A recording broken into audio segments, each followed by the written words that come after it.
everyone, and welcome to Like Mother, Like Murder. I am Rachel. And I am Heather, and it's your favorite true crime momcast, where each week we bring you mom-related crime, from missing moms to murdered moms, sometimes moms who commit the crime, survivors, much, much more. Yep.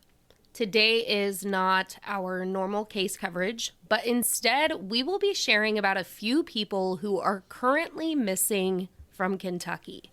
This will be similar to our mini missing moments segment, where we showcase someone who is missing and bring all the facts and information, but there's just not a whole lot to go off of or bring. But it doesn't change the fact, and it actually is probably more of a reason we need to share what we do know on these missing people, because someone is missing them.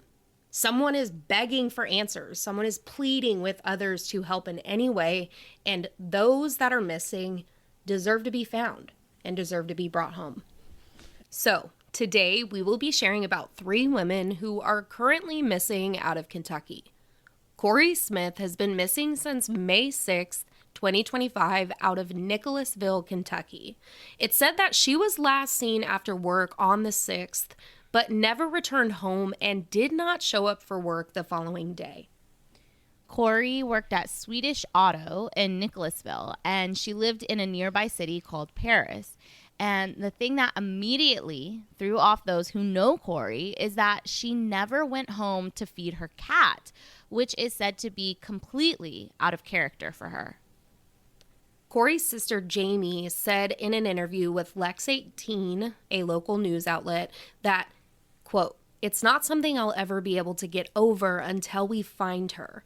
I feel like if it was me missing, she would have already found me. She would have already had the answers because she was good at finding people," end quote. But unfortunately, there have been no good leads, tips, or information to help in the search for Kori. So that is why we have to keep talking about her, sharing about her, and pushing that information out there, because someone knows something.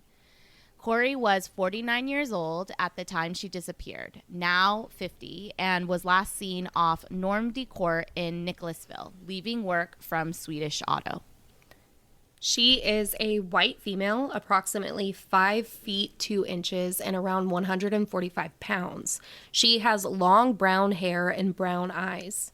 Kori's parents live in Boise, Idaho, and they have traveled back and forth to help search and share missing persons flyers. They have also put up a $5,000 reward for any tips or leads that will help find and bring her home.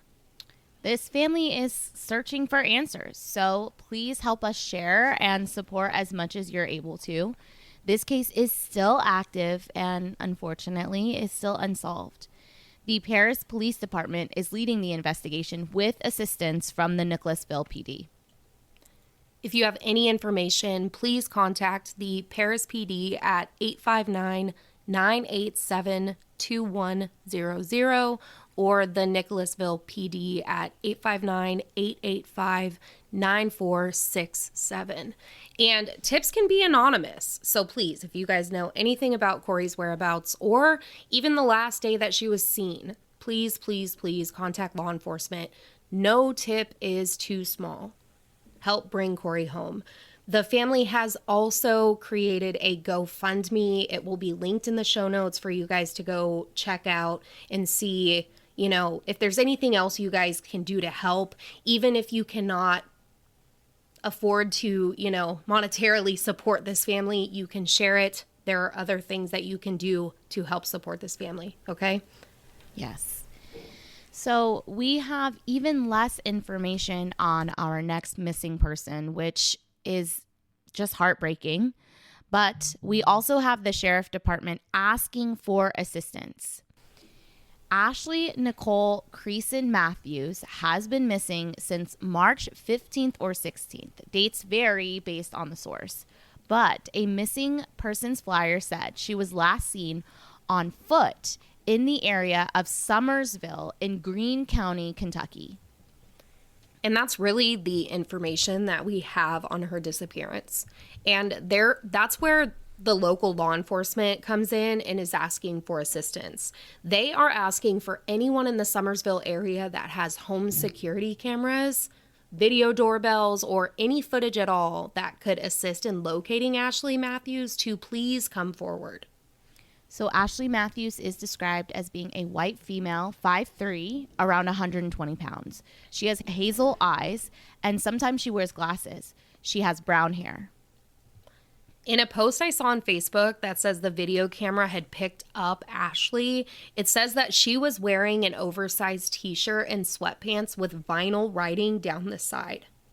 So if you know anything at all, or again, if you're in that area and you have any kind of video recording system, please contact the Kentucky State Police at 270-384-4796. You guys help get this information out for Ashley. The next person we will be talking about is Angela Storms, who was last seen by her family in the area of Sulfur Springs Hollow Road in Somerset, Kentucky on December 23rd, 2025. And then someone who knew Angela said that they saw her later that night near an intersection close by that same area. But after that, nothing. Angela never made it home and has not been seen since. Her family said that she walked away from the home with no shoes. She just left. But they add that this was very unlike her, and her kids want her home. Based on an article that was released in January, the search would continue for Angela, but there has been no leads or tips or anything related to her whereabouts. Angela is 33 years old, and in photographs, she has brownish blondish hair, and her eyes may be brown or hazel. A family member said that they had been putting flyers up all over Somerset and that they had raised $600 so far for anyone who has information that can help lead to Angela. We wish we had more to tell, but as of right now, that's all we have. So if you have any information on Angela Storm's disappearance or her whereabouts, please contact the Pulaski County Sheriffs at 606-678-5145. Now, something else I wanted to add into today's episode, and any of these kind of episodes that we do like this moving forward, I want to give some resources and information based on the state that may be helpful if you have a missing loved one here in Kentucky, like these missing persons cases. So, Kentucky has 4 different missing persons alerts: the Amber Alert, Ian Alert, Blue Alert, and Ashanti Alert. Amber Alert is issued when a child is abducted and is in serious danger or harm. The Ian Alert is issued when a child has a mental disability and has gone missing or is endangered. The Blue Alert notifies the public when a wanted individual has seriously harmed or killed a law enforcement officer, so not really the missing aspect, but it is one of the other alerts. And then the Ashanti Alert is issued for missing adults over 17 years old who are endangered or believed to be abducted. So I wanted to give these because if you have to report a loved one missing, it's important to know what can be done for you and what should be done for you.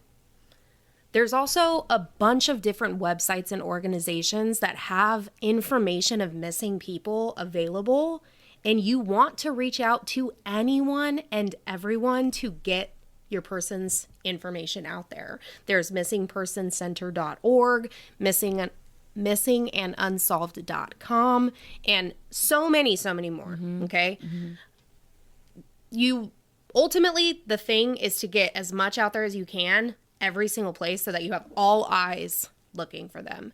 When someone you love goes missing, one of the first things you can do is ask law enforcement for the case or file number connected to the report and find out exactly who is handling the investigation. It's also important to ask if they'll be entering the case into the missing person databases like NamUs and the National Center for Missing and Exploited Children, because they're just more websites and resources and information to, get them out there. and expand the search faster because they're huge. Everyone is looking into those things. Another helpful step is reaching out to local newspapers and TV stations in the area where your loved one was last seen, or even places that they may have been headed. Media outlets, they may ask some of the same questions as law enforcement, whatever, but have everything ready. The case number, who's handling the investigation, every single thing that you can give that is a detail on appearance, on what they were wearing, what they may have had with them, anything you can think of. Having extra recent photos, trying to give the most updated photos. The amount of missing persons cases and photos that I have seen where I don't want to just say the photo is outdated, but the photo I see on these things are like, they're just not good photos. Like, I don't know how else to explain it other than like whether it's sideways or you can't really see their face or whatever. You need it to be clear quality photo so that you can see all the details and really like get that image ingrained in your brain, so that when I'm walking out here in Kentucky, any of these listeners, the 3 people we just talked about, the photos that we share, I want those photos to be something that you lock in on. You see these people, and then you're walking down the street and you're like, hey, that girl looks like so-and-so. That was, that's the point of this. Yeah. So you got to have those kind of things. And it's helpful to come up with both like a digital version of this packet for you to be able to quickly email off, submit to an organization. But it's obviously also helpful for printed versions of these like packets, so that you have the ability if they need to do a printed version. And it's obviously not a situation that anyone ever should have to go through to have to be building a packet for their missing loved one. But there's a lot of resources available for all of that kind of information that you should try to include. And there's a lot of places that will work with you to help build this, because families are not supposed to have to do this, and they definitely are not supposed to have to do this alone. So there are plenty of resources out there to help you navigate this incredibly vulnerable time for you and your family and your loved ones. Yeah. Not have to do it alone, but also not have to do it in the worst moment of your life, most likely, you're grieving. You're searching, you're crying, you're distraught, you're all of these things trying to figure out what your next move is. And I know not everyone has a village. Not everyone has the support or the same support systems that others might have. But I do know that I have seen a lot of times where things happen and people do say, how can I help you? What can I do? Yeah. Give that to them. So that you can still, reach out or make calls or do what you need to do, but give that task to someone else so that they can create the folder, they can create the file, they can gather all that information and then email it to every single person it needs to be emailed to, or share it with whoever, let that, help in, as long as they're a safe person you trust and, can rely on and stuff like that. But it's, we don't wish this on anybody, and the only hope we have with these episodes is to continue to push it. Like, anyone who is listening right now, Kentucky, surrounding states, anyone in general, please go to our social media, look up these names. I swear this episode, even though it's one of our shorter episodes, probably has one of the most sources I've ever, there's just so many sources in the show notes. Go click those. Share that information. It doesn't even have to come to us. You don't have to go to our Instagram and share our post. You can go to the source, click that link, and share it yourself. The point is to get their information out there to help and bring them home. All righty. So that is what we have for you guys today. If you have a missing loved one, if there's someone that you see information on, but you want to hear how we can talk about it, case recommendations, anything like that, please email us at likemotherlikemurder.com.